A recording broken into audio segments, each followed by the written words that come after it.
계집애만 낳아놓고 뭔 낯짝으로 이 집에 있어. 당장 꺼져. 폭우가 쏟아지는 밤, 아내는 낡은 캐리어에 옷가지만 들고 쫓겨났습니다. 그리고 10년 후, 아내는 너덜거리는 낡은 캐리어를 남편 발치에 툭 떨어뜨렸습니다. 10년 전에 당신이 나한테 짐 싸라고 줬던 가방이야. 이제 돌려줄게. 짐 싸서 당장 나가. 남편은 꿈에도 몰랐습니다. 쫓아낸 아내가 저택의 주인이 되어 돌아올 줄이야. 오늘의 사연 시작합니다. 초여름의 따가운 햇살이 서울 외곽의 고급 주택가를 인정사정 없이 내리쬐고 있었습니다. 으리으리한 정원이 딸린 대저택 앞에는 대형 이삿짐 트럭이 서 있었습니다. 인부들은 땀을 뻘뻘 흘리며 짐을 실어 나르느라 정신이 없었습니다. 그 난장판 속에서 대문 기둥을 부여잡고 통곡하는 노파와 곤혹스러운 표정의 초로의 남자가 시선을 잡아 끌었습니다. 아이고, 내 팔자야. 이게 무슨 날벼락이야. 20년을 산 내 집에서 내가 왜 나가. 85의 최 여사가 대문 기둥에 매미처럼 매달려 악을 쓰고 있었습니다. 최 여사의 품에는 촌스러운 갈색 고추장 항아리 하나가 목숨보다 소중한 듯 꽉 안겨 있었습니다. 엄마, 제발 그만 좀 해. 인부들 일 못하잖아. 동네 창피해서 정말 못 살겠어. 62의 형석이 땀범벅이 된 얼굴로 어머니를 떼어내려 안간힘을 썼습니다. 창피는 무슨 창피야. 30년을 산 내 집에서 쫓겨나는데 체면이 밥 먹여주냐? 최 여사가 항아리를 더욱 세게 끌어안으며 앙상한 손에 핏대를 세웠습니다.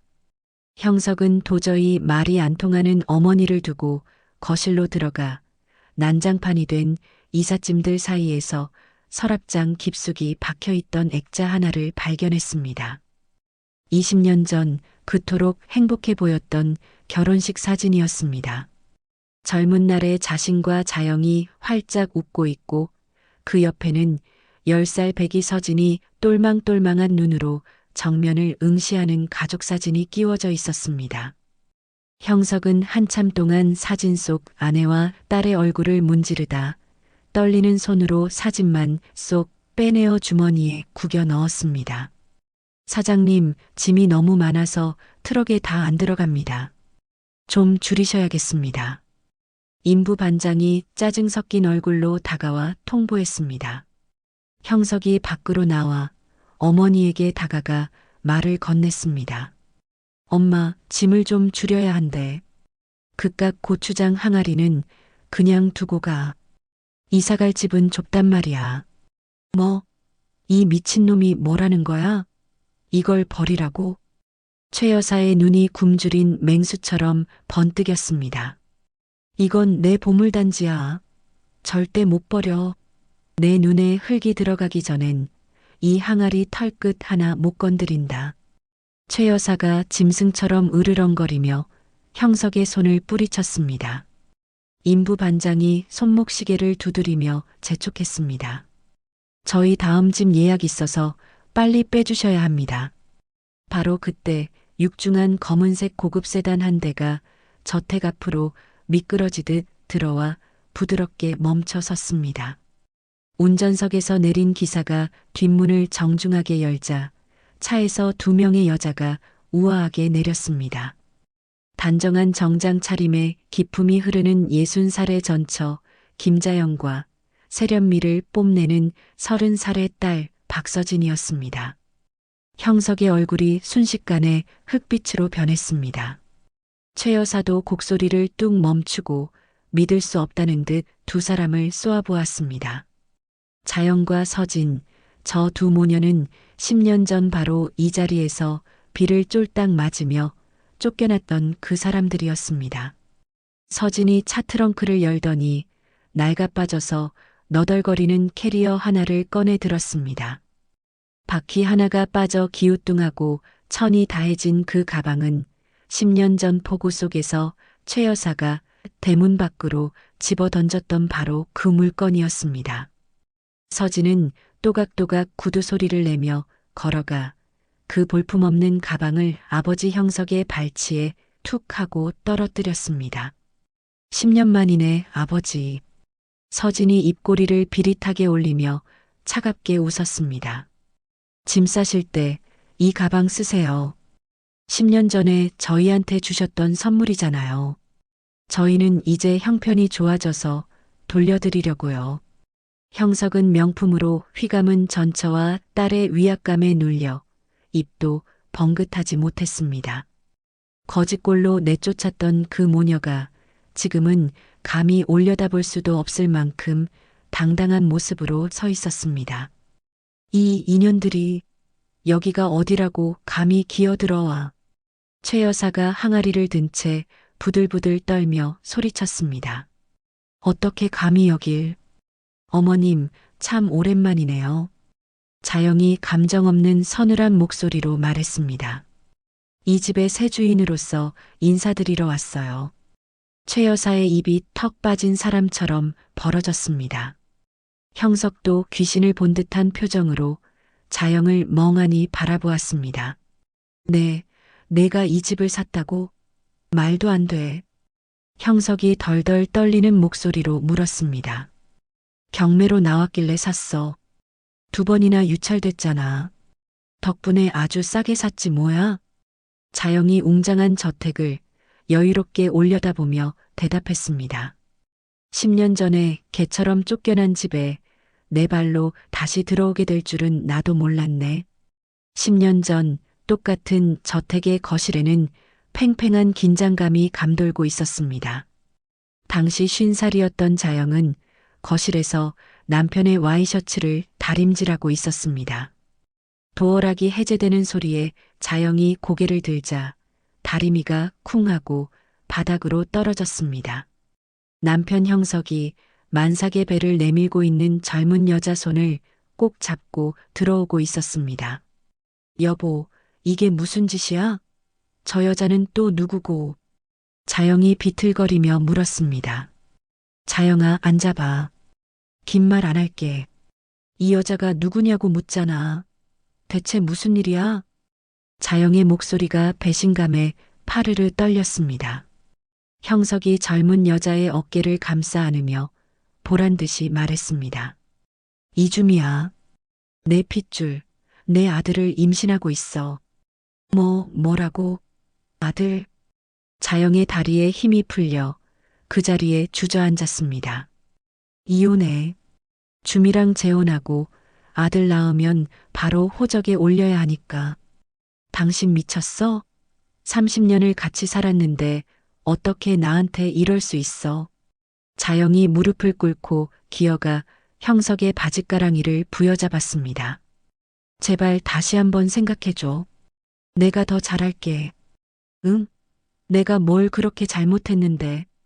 바로 그때 2층에서 시어머니 최 여사가 빗자루를 들고 뛰어내려왔습니다. 이게 무슨 추태야? 당장 그 손 못 놔. 최 여사가 빗자루로 자영의 등짝을 사정없이 후려치며 소리쳤습니다. 쓸모없는 계집애 하나 낳아놓고 무슨 낯짝으로 이 집에 붙어 있어. 당장 썩 꺼져. 어머님, 제가 뭘 잘못했어요. 살려주세요. 자영이 울부짖으며 싹싹 빌었습니다. 그래, 말 잘했다. 대를 이을 고추 하나 못 따라준 게 죄지. 꼴도 보기 싫으니까 당장 나가, 이년아. 최 여사가 빗자루를 마구 휘두르며 자영을 현관 쪽으로 개 몰듯 몰아붙였습니다. 그 순간 현관문이 벌컥 열리며 20살의 서진이 들어왔습니다. 대학교 전공 서적을 가슴에 품고 막 귀가하던 참이었습니다. 엄마, 이게 무슨 짓이야? 서진의 얼굴이 점점 경악으로 일그러졌습니다. 어차피 딸은 출가하면 남이야. 나중에 내 재산 탐내지 말고 지금 깔끔하게 정리해. 아빠가 사람이야? 엄마를 쫓아내는 것도 모자라서 나한테 의절각서를 쓰라고? 당장 도장 안 찍으면 내 학비도 끝인 줄 알아. 평생 공부한 거 다 날릴 셈이야? 뭐라고? 서진이 핏발선 눈으로 아버지를 노려보았습니다. 서진아. 자영이 딸의 손을 덜덜 떨며 붙잡았습니다. 그냥 찍어. 엄마는 괜찮아. 내가 더 다치면 엄마 못 살아. 자영이 피눈물을 흘리며 애원했고 서진은 입술이 터지도록 깨물었습니다. 떨리는 손으로 시뻘건 인주의 엄지손가락을 꾹 눌러 각서에 지장을 찍자 서진의 눈에서 굵은 눈물방울이 툭툭 떨어졌습니다. 그날 밤 하늘에 구멍이 뚫린 듯 폭우가 쏟아지고 있었습니다. 자영과 서진은 쓰레기 봉투에 담긴 옷가지와 다 부서진 캐리어 하나만 덜렁 들고 저택 밖으로 쫓겨났습니다. 아직도 안 꺼졌어? 꼴도 보기 싫으니까 당장 꺼져. 2층 창문에서 최 여사의 도끼 서린 고함이 빗소리를 뚫고 들려왔습니다. 두 모녀는 빗물인지 눈물인지 모를 것으로 범벅이 된 채 어둠 속으로 사라졌습니다. 형석은 2층 창문 커튼 뒤에 숨어 쫓겨나는 처자식을 벌레 보듯 내려다보고만 있었습니다. 그 후 몇 주간 모녀는 눅눅한 24시간 찜질방을 전전하며 쪽잠을 잤습니다. 자영은 새벽 4시면 일어나 재래시장 귀퉁이의 허름한 식당에서 설거지와 홀서빙을 하며 딸의 등록금을 마련했습니다. 그 식당에는 새벽마다 찾아와 조용히 국밥 한 그릇을 비우고 가는 백발의 노신사가 있었습니다. 자영이 손가락 마디마디가 갈라지도록 일하면서도 불평 한마디 없이 웃음을 잃지 않는 모습을 매일 묵묵히 지켜보았습니다. 다시 현재 대저택의 정원으로 화면이 바뀝니다. 자영이 조경업체 직원들을 불러 정원 한가운데 떡하니 버티고 있는 소나무를 손가락으로 가리켰습니다. 관리를 못해 흉물스럽게 말라비틀어진 소나무였습니다. 저 소나무 지금 당장 뽑아서 태워버리세요. 뿌리까지 남김없이. 네, 사장님. 바로 작업 들어가겠습니다. 조경업체 직원들이 전기톱과 장비를 들고 소나무 쪽으로 우르르 몰려갔습니다. 그 소나무는 10년 전 형석이 아들 낳는 태몽을 꿨다며 등남을 기원하는 마음으로 직접 심었던 일명 아들 나무였습니다. 거대한 크레인이 소나무 몸통을 쇠사슬로 칭칭 감고 우지끈 소리를 내며 뿌리째 뽑아 올리기 시작했습니다. 안 돼. 우리 나무야. 저택 뒤편에서 10살쯤 된 사내아이가 튀어나왔습니다. 형석과 내연녀 주미 사이에서 태어난 금쪽 같은 아들 민준이었습니다. 민준이 자영에게 달려들더니 다짜고짜 침을 퇴뱉고 정강이를 걷어차며 난동을 부렸습니다. 이 나쁜 아줌마. 우리 집 뺏어간 도둑놈. 우리 아빠 나무 내놔. 자영은 피하지도 않고 그렇다고 화를 내지도 않았습니다. 자영이 천천히 몸을 낮추어 악을 쓰는 민준의 눈을 똑바로 쳐다보며 차분하게 말했습니다. 얘야, 잘 들어라. 이 집을 뺏은 건 내가 아니야. 거짓말. 아줌마가 우리 집 뺏어갔잖아. 내 방도 뺏고 내 부모가 빚을 갚지 못해서 집이 경매로 넘어간 거야. 나는 법적으로 정당하게 값을 치르고 산 거고. 알겠니? 거짓말이야. 우리 아빠가 그럴 리 없어. 다 거짓말이야. 민준이 분에 못 이겨 주먹을 휘두르며 고래고래 소리를 질렀습니다. 민준아, 그만해. 형석이 사색이 되어 헐레벌떡 달려와 발버둥 치는 민준을 억지로 끌어안았습니다. 아빠, 저 아줌마가 우리 집 뺏어갔어. 아빠 나무도 뽑아버렸어. 형석은 입이 10개라도 할 말이 없는 듯 고개를 푹 숙였습니다. 자영의 서늘한 눈빛과 마주친 형석은 황급히 고개를 돌리고 민준을 옆구리에 낀 채 도망치듯 저택 밖으로 주랭랑을 쳤습니다. 서진이 그 찌질한 뒷모습을 팔짱을 낀 채 바라보았습니다. 10년 전 폭우 속에서 처참하게 쫓겨나던 그 밤이 주마등처럼 스쳐 지나갔습니다. 2층 창문 커튼 뒤에 숨어 자신들을 내려다보던 비겁한 아버지의 모습이 겹쳐 보였습니다. 서진이 입술을 꽉 깨물었습니다. 엄마, 우리 지금 정말 잘하고 있는 거 맞지? 너무 독한가? 자영이 딸의 어깨를 감싸 안으며 단호하게 대답했습니다. 그럼 우리는 떳떳해. 당한 만큼 돌려주는 것뿐이야. 우지끈 하는 굉음과 함께 소나무가 완전히 뽑히고 나무가 있던 자리에는 흉측하고 텅 빈 구덩이만 덩그러니 남았습니다.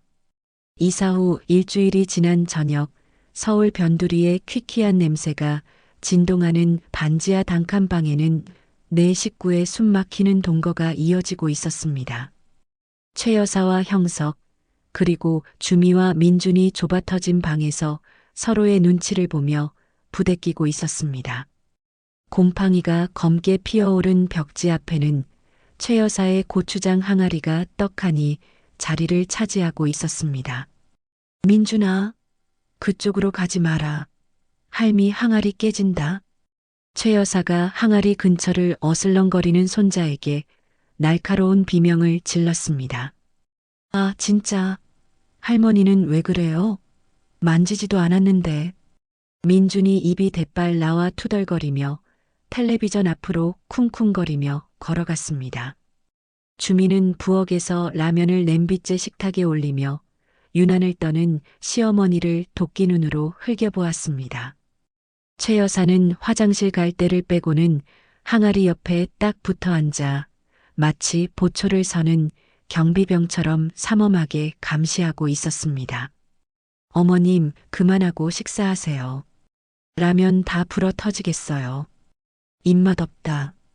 너희들이나 처먹어라. 최 여사가 항아리를 쓰다듬으며 퉁명스럽게 대꾸했습니다. 형석이 땅이 꺼져라 한숨을 쉬며 어머니 옆에 털썩 주저앉았습니다. 엄마, 도대체 그 항아리가 뭐라고 이렇게 싸고 도는 거야? 이건 우리 집 대대로 내려오는 비법 고추장이야. 이건 내 거야. 내 분신이라고. 최 여사가 앙상한 팔로 항아리를 꽉 끌어안으며 경계의 눈빛을 번뜩였습니다. 주미는 젓가락으로 라면을 휘휘 저으며 머릿속으로 계산기를 두드렸습니다. 노망난 노인네가 저렇게 목숨 걸고 지키는 걸 보면 분명히 냄새가 나. 구린내가 아니라 돈 냄새가. 쾅! 쾅! 쾅! 박형석, 안에 있는 거 다 아니까 문 열어. 쥐새끼처럼 숨지 말고. 지옥사자 같은 사채업자들의 목소리였습니다. 형석의 얼굴이 순식간에 시체처럼 하얗게 질렸습니다. 엄마, 주미야, 쉿. 조용히 해. 아무도 없는 척해, 제발. 형석이 입술을 파르르 떨며 속삭였습니다. 우지끈 하는 소리와 함께 낡은 문이 발길질 한 번에 힘없이 열렸습니다. 덩치가 곤만한 사내 둘이 신발도 벗지 않고 좁은 방으로 들이닥쳤습니다. 박형석, 숨어봤자 벼룩이지. 오늘까지 이자 입금하기로 했잖아. 앞선 사내가 형석의 멱살을 잡고 흔들며 으름장을 놓았습니다. 형석이 바닥에 납작 엎드려 비굴하게 손이 발이 되도록 빌었습니다. 형님, 제발 한 번만 봐주십시오.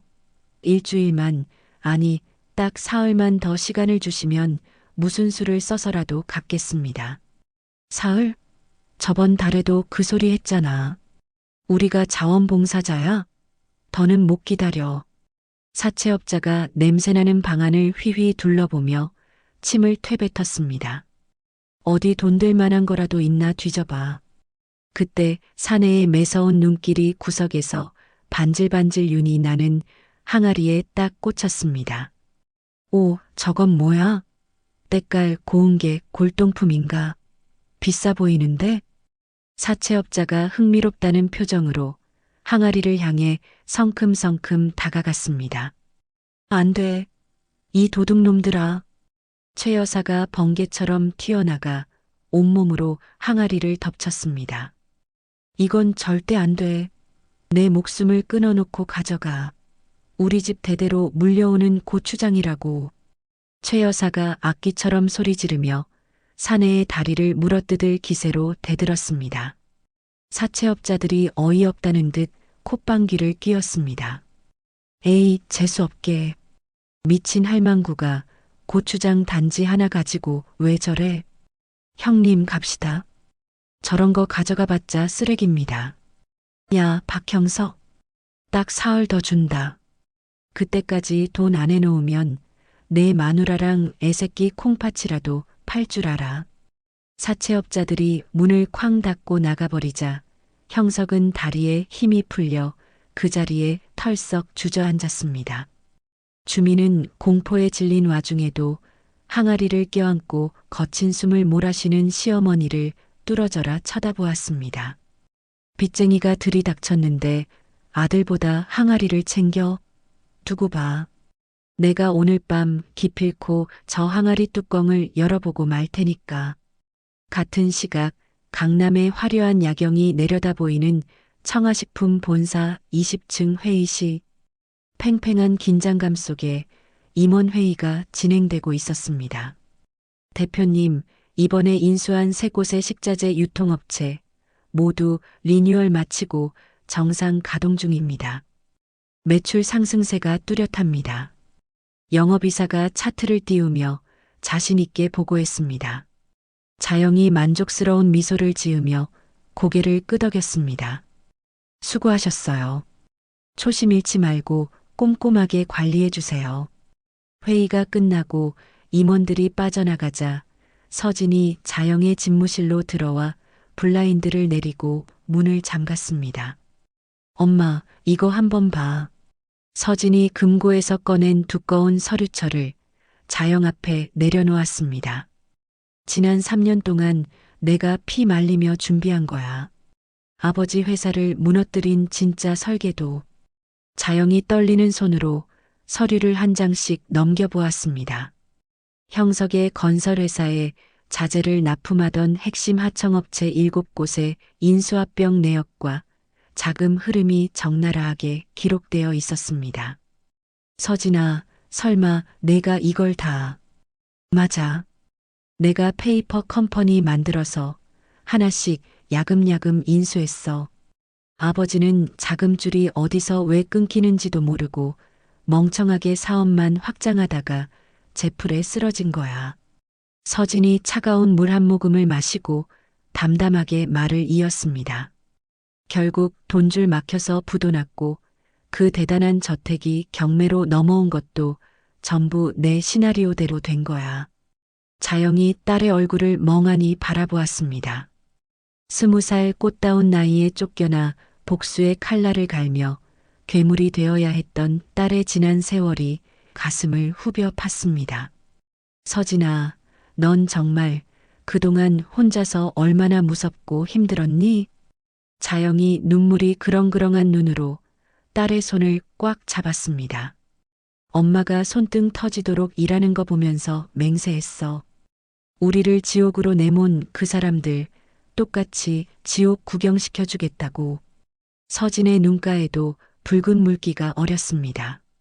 엄마가 식당 바닥에 무릎 꿇고 취객한테 비는 거 봤을 때 내 가슴은 이미 난도질 당했어. 서진아, 이제 시작이야, 엄마. 아버지랑 할머니가 우리한테 한 짓 피눈물로 갚게 해줄 거야. 절대 용서 안 해. 자영이 책상을 돌아 나와 딸을 부서져라 껴안았습니다. 그래, 내 새끼 정말 고생 많았어. 이제 엄마가 있잖아. 그 무거운 짐 혼자 지지 마. 며칠 후 주요 경제 전문지 일면에 대서특필된 기사가 실렸습니다. 청아식품 박서진 전무, 흑수저 신화쓰다. 맨손으로 일군 500억 기업의 감동 스토리. 기사에는 10년 전 빈털터리로 쫓겨난 모녀가 보란듯이 성공한 인생 역전 드라마가 상세히 실려 있었습니다. 퀴퀴한 반지하 방에서 형석이 구겨진 신문을 손에 들고 부들부들 떨고 있었습니다. 경제면에 실린 서진의 환한 미소가 형석의 열등감에 불을 질렀습니다. 이런 건방진년이, 내 딸이 나를 밟고 올라가서 이렇게 잘 됐다고? 형석이 신문을 갈기갈기 찢어 바닥에 내동댕이 쳤습니다. 어떻게 된 거야? 오빠, 이거 진짜야? 주미가 찢어진 신문 조각을 주워들고 눈을 동그랗게 떴습니다. 세상에, 청아식품이 서진이 회사였어? 연 매출이 500억? 주미의 목소리가 흥분으로 가늘게 떨렸습니다. 그 돈이면 우리 빚 다 갚고도 강남 아파트가 몇 채야. 형석이 먹다 남은 소주병을 집어들어 벌컥벌컥 들이켰습니다. 전현이 날 이렇게 거지꼴로 만들었어. 내가 낳아주고 키워줬더니 은혜를 원수로 갚아? 밤새 술독에 빠져있던 형석은 다음날 새벽 충혈된 눈으로 비틀거리며 모자를 눌러쓰고 PC방으로 향했습니다. 그래, 내가 날 짓밟고 일어섰다 이거지? 나도 당하고만 있진 않아. 같이 죽자, 이 나쁜 년아. 형석이 구석진 자리에 앉아 키보드를 미친 듯이 두드리기 시작했습니다. 충격 고발, 유명 식품 기업 제2대표와 박모 전무의 추악한 민낯. 형석은 법망을 피하기 위해 실명은 교묘하게 가렸지만 읽는 사람이라면 누구나 서진임을 알 수 있는 정보들을 흘렸습니다. 자신을 돈 때문에 버림받은 비련의 아버지로 포장하는 것도 잊지 않았습니다. 친딸이 병든 아버지를 길바닥에 내쫓고 호의호식하고 있습니다. 치매 걸린 할머니도 모른 척하는 천하의 페르나를 고발합니다. 형석은 대형 포털과 커뮤니티를 돌아다니며 복사한 글을 도배했습니다. 자극적인 내용은 순식간에 조회수 폭발을 일으키며 퍼져나갔습니다. 다음 날 아침 청아식품 로비가 술렁거렸습니다. 검은 리본을 단 대형 근조 화환이 회사 정문 앞에 떡하니 배달되었습니다. 어머, 저게 뭐야? 장례식장도 아니고. 출근하던 직원들이 수군거리며 모여들었습니다. 화환 리본에 적힌 문구를 본 여직원이 입을 틀어막았습니다. 세상에 천벌 받을 불효녀 박서진, 하늘이 보고 있다래. 이거 전무님 얘기 아니야? 직원들이 앞다투어 휴대폰을 꺼내 사진을 찍어대기 시작했습니다. 그때 서진이 로비에 도착했습니다. 서진은 흉물스러운 화환을 보고도 눈썹 하나 까딱하지 않고 차가운 표정을 유지했습니다. 법무팀장님, 지금 당장 제 방으로 오세요. 서진이 얼음장 같은 목소리로 지시하고 엘리베이터에 올랐습니다. 잠시 후 집무실에서 서진이 법무팀장에게 지시를 내렸습니다. 인터넷에 퍼지고 있는 악성 게시물들 하나도 빠짐없이 전부 IP 추적하세요. 알겠습니다, 전무님. 바로 착수하겠습니다. 이틀 후 법무팀장이 보고서를 들고 서진을 찾았습니다. 전무님, 추적 결과 모든 비방글이 동일한 PC방 한 곳에서 작성되었습니다. 위치는 서울 변두리. 그 PC방 근처에 박형석 씨, 아니 제 부친 거주지가 있죠? 서진이 보고서를 보지도 않고 찻잔을 내려놓으며 물었습니다. 네, 그렇습니다. 불과 100m 거리입니다. 서진이 입꼬리를 비릿하게 올리며 싸늘하게 웃었습니다. 역시 짐작대로 뻔하네요. 증거 자료만 차곡차곡 모아두세요. 아직 고소장은 접수하지 마시고요. 네, 이렇게 심각한 명예훼손인데 고소를 안 하신다고요? 칼은 칼집에 있을 때 더 무서운 법이에요. 결정적인 순간에 숨통을 끊어놓을 때 쓸 겁니다. 서진이 창밖을 내려다보며 혼잣말처럼 중얼거렸습니다. 그날 밤 쥐 죽은 듯 조용한 반지하 방. 주민은 최 여사가 코를 골며 깊이 잠든 것을 확인하고 이불 속에서 몸을 일으켰습니다.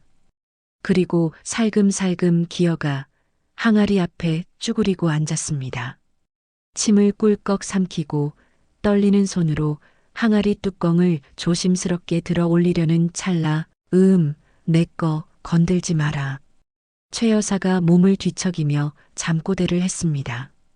주민은 화들짝 놀라 심장이 떨어지는 줄 알았습니다.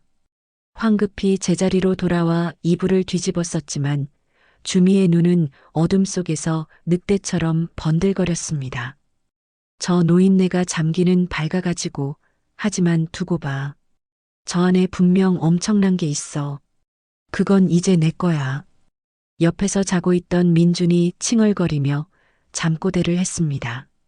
엄마, 우리 집 돌려줘. 나 배고파. 주미가 곤히 잠든 아들의 얼굴을 쓰다듬으며 입술을 깨물었습니다. 그래, 내 새끼. 엄마가 무슨 짓을 해서라도 이 지긋지긋한 반지하 탈출하게 해줄게. 돈만 있으면 돼, 돈만. 반지하 생활 한 달째, 눅눅한 습기와 곰팡이 냄새가 진동하는 새벽 3시였습니다. 주민은 옆에서 드르렁거리며 자는 형석 때문에 잠을 이루지 못하고 이불 속에서 뒤척이고 있었습니다. 그때 최 여사가 끄응 소리를 내며 일어나 화장실로 향하는 발소리가 들리자 주미의 눈이 하이에나처럼 번쩍 빛났습니다. 주미는 이때다 싶어 숨소리조차 죽이고 살금살금 일어나 부엌으로 기어갔습니다. 싱크대 서랍을 조심스레 열어 가장 날카롭게 번들거리는 과도를 집어든 주미는 항아리 앞에 무릎을 꿇고 앉았습니다. 두꺼운 한지로 겹겹이 봉인된 뚜껑 틈새로 칼끝을 들이밀고 덜덜 떨리는 손으로 조심스럽게 뜯어내기 시작했습니다. 제발 똥 단지면 안 돼. 제발 돈이 되어야 해. 주미가 주문을 외우듯 속으로 간절히 되뇌는 동안 찌익하는 한지 찢어지는 소리가 적막한 새벽 공기를 날카롭게 갈랐습니다. 마침내 뚜껑이 툭 하고 열리자 쿰쿰하고 매캐한 묵은 고추장 냄새가 코를 찔렀습니다. 하지만 주민은 망설임 없이 차가운 고추장 속으로 맨손을 푹 집어넣었습니다. 미끈거리고 끈적한 고추장이 손가락 사이로 스며들었습니다. 팔꿈치까지 깊숙이 넣어 바닥을 다시 미친 듯이 항아리 속을 헤집었습니다. 하나, 둘, 셋, 줄줄이 딸려 나오는 금괴들.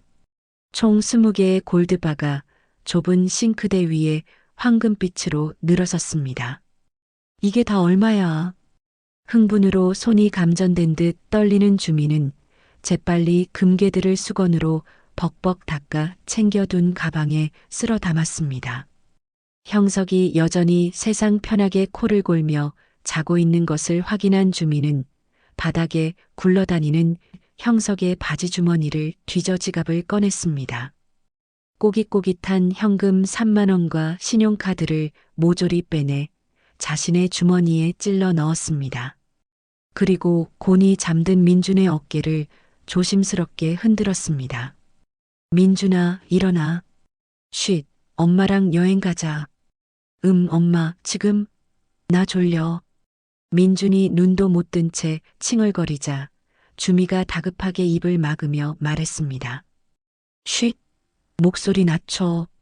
할아버지 할머니 깨면 우리 못 가. 빨리 옷 입어. 주미는 번개 같은 손놀림으로 민준에게 옷을 입힌 후 식탁 위에 메모지를 꺼내 펜을 들고 거침없이 써내려갔습니다. 이제 더 뜯어낼 것도 없는 것 같으니까 솔직히 말할게. 민준이 당신 아들 아니야. 늙어 빠진 당신 씨앗이 싹이나 틀 줄 알았어? 주제 파악 좀 해. 더 이상 못 살겠으니 먼저 간다. 찾지 마. 비웃음이 담긴 메모를 식탁 위에 보란듯이 올려놓고 가방을 어깨에 맨 주민은 민준의 손을 꽉 잡았습니다. 엄마, 우리 어디 가는 거야? 아주 멀리. 이제 진짜 아빠가 기다리는 집으로 가는 거야. 주미가 민준의 손을 잡고 조용히 문을 열자 차가운 새벽 공기가 두 사람을 감쌌습니다. 골목 끝 어둠 속에 대기하고 있던 승용차의 창문이 내려가며 젊은 남자가 얼굴을 내밀었습니다. 왜 이렇게 늦었어? 한참 기다렸잖아. 주미가 차에 오르며 숨을 몰아쉬었습니다. 노인네가 앉아서 식겁했어. 그거 가져왔어? 당연하지. 이 집엔 더 뜯어낼 것도 없으니 어서 출발하자. 차는 굉음을 내며 새벽의 어둠 속으로 쏜살같이 사라졌습니다. 아침 7시 좁은 창틈으로 햇살이 비치자 허기를 느낀 형석이 부스스 눈을 떴습니다. 주미야, 밥 좀 줘. 주미야, 어디 갔어? 대답이 없자 형석은 비틀거리며 일어나 부엌으로 갔고 식탁 위에 덩그러니 놓인 메모지가 눈에 들어왔습니다. 무심코 메모를 집어들어 읽기 시작한 형석의 얼굴이 한 줄 한 줄 읽어 내려갈수록 흙빛으로 변해갔습니다. 뭐라고? 민준이가 내 아들이 아니라고?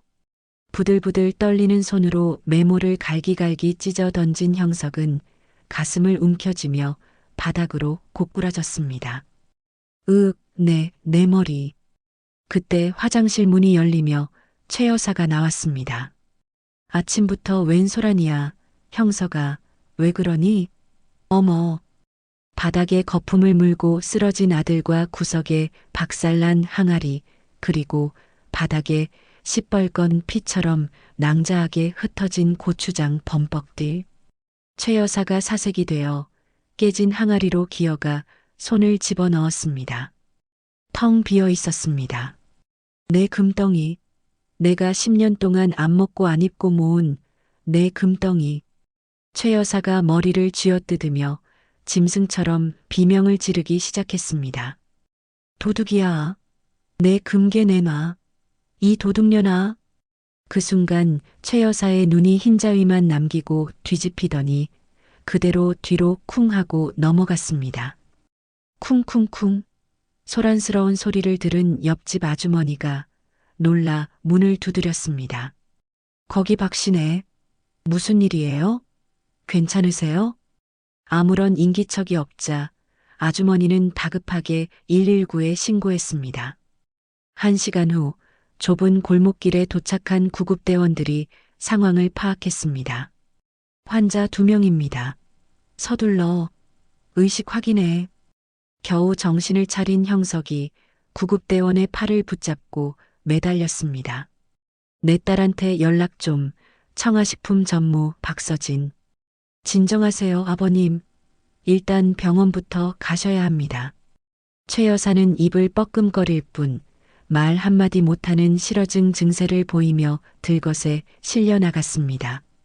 병원에서 검사를 받고 돌아온 형석은 미친 사람처럼 집안을 뒤집어 엎기 시작했습니다.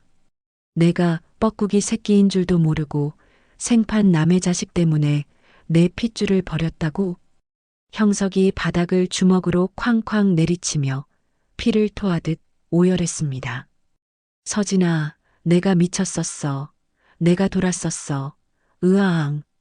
형석은 주미에게 미친 듯이 전화를 걸었지만 수십 번을 걸어도 야속한 기계음만 반복되자 점점 이성을 잃어갔습니다. 인연이 날 아주 병신으로 만들었구나. 10년을 속여 죽여버릴 거야. 형석의 붉게 충혈된 눈에 살기 어린 광기가 서리기 시작했습니다.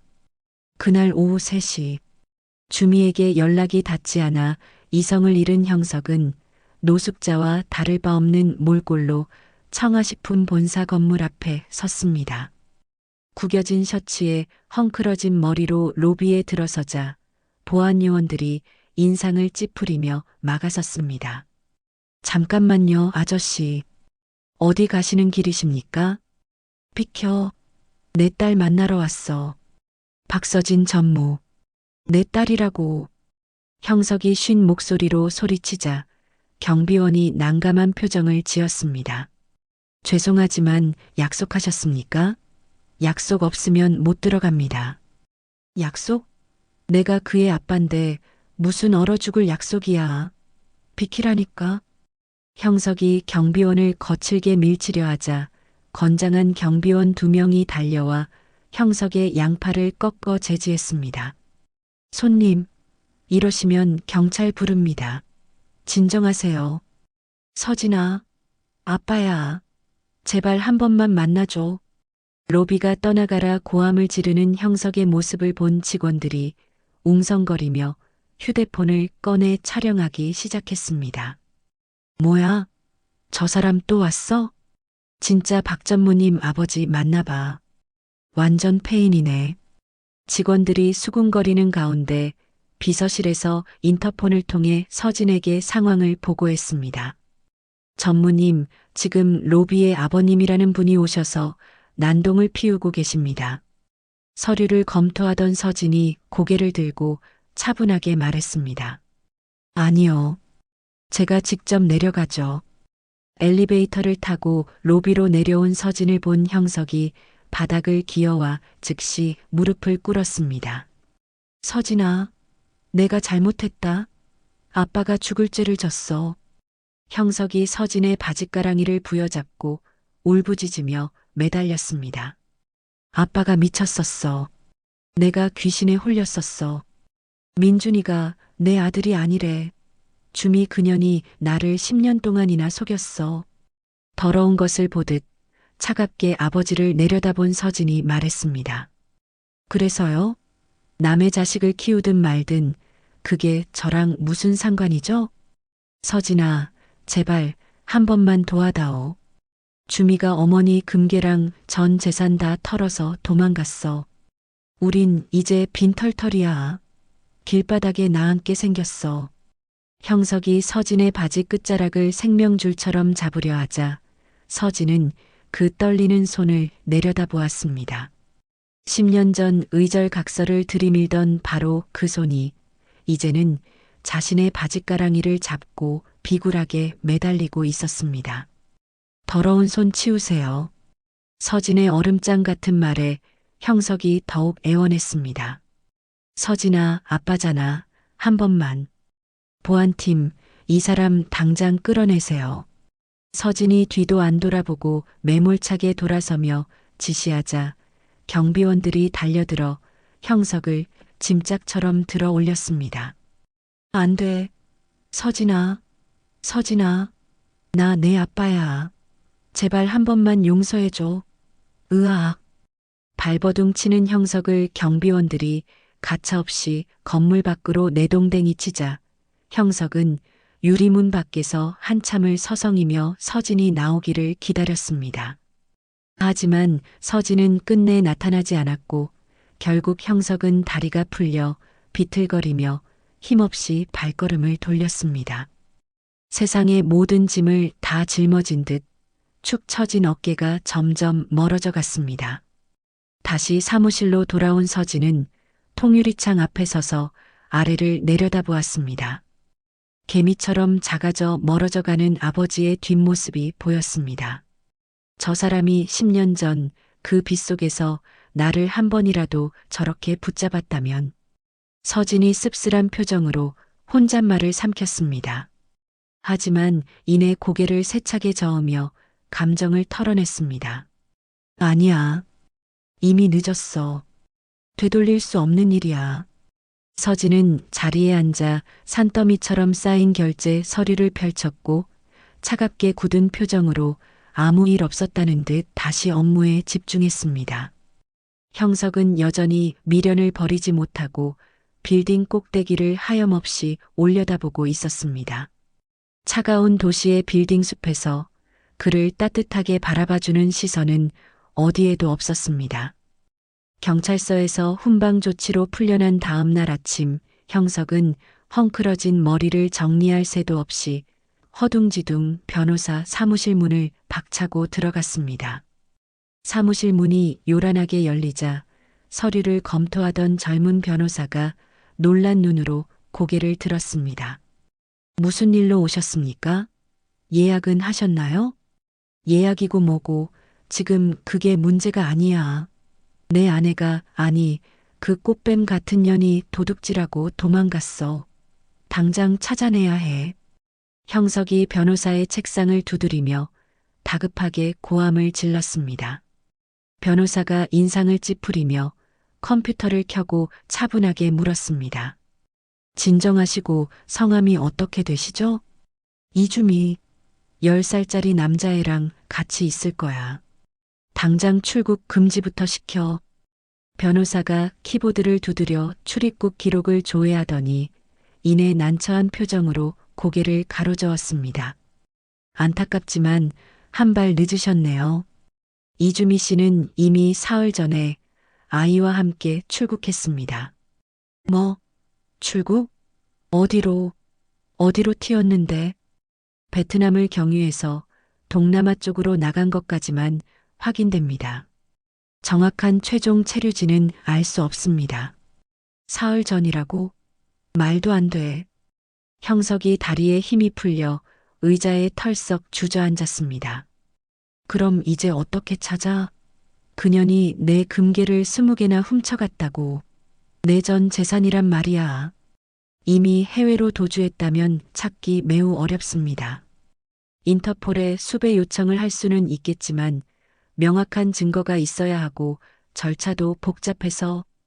변호사의 설명이 이어졌지만 형석의 귀에는 웅웅거리는 이명소리만 들릴 뿐 아무것도 들어오지 않았습니다.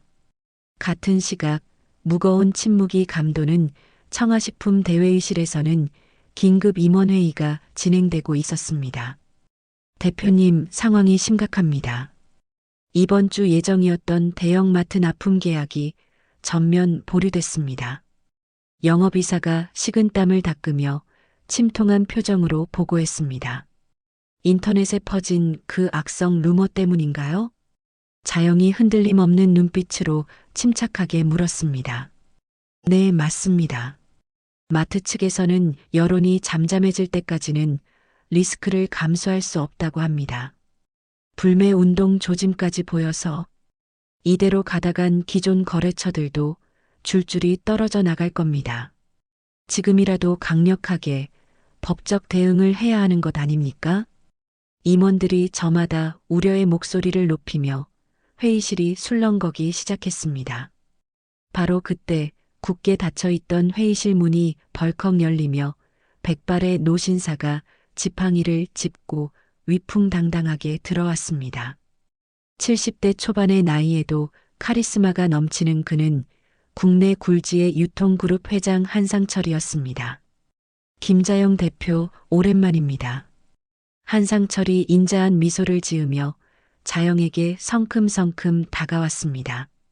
한 회장님, 아니, 회장님께서 어떻게 여기까지. 자영이 너무 놀라 의자에서 벌떡 일어났습니다.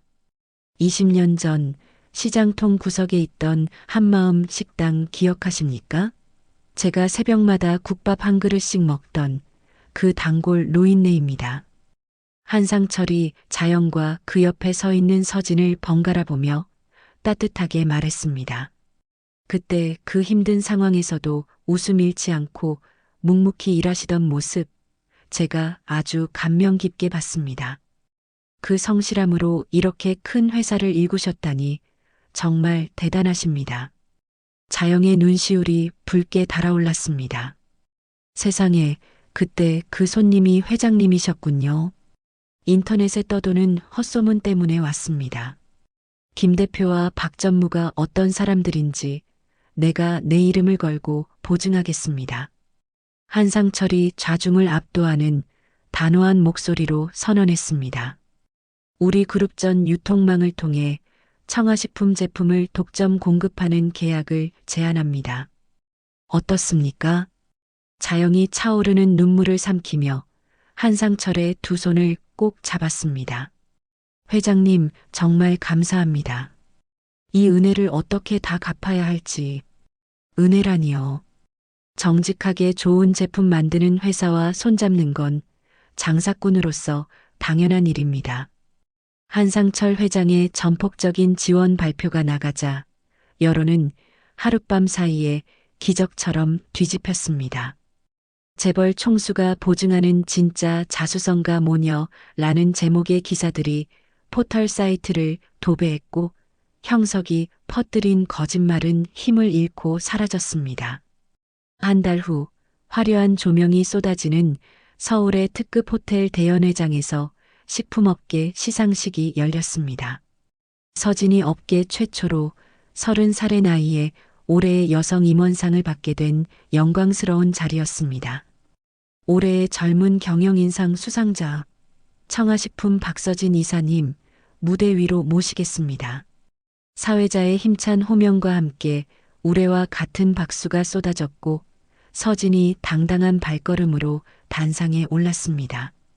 객석 가장 앞줄에는 자영과 한상철 그리고 청아식품 임직원들이 감격스러운 표정으로 앉아 있었습니다. 먼저 부족한 저에게 이런 큰 상을 주셔서 진심으로 감사드립니다. 서진이 트로피를 높이 들어 올리며 떨리는 목소리로 수상 소감을 시작했습니다.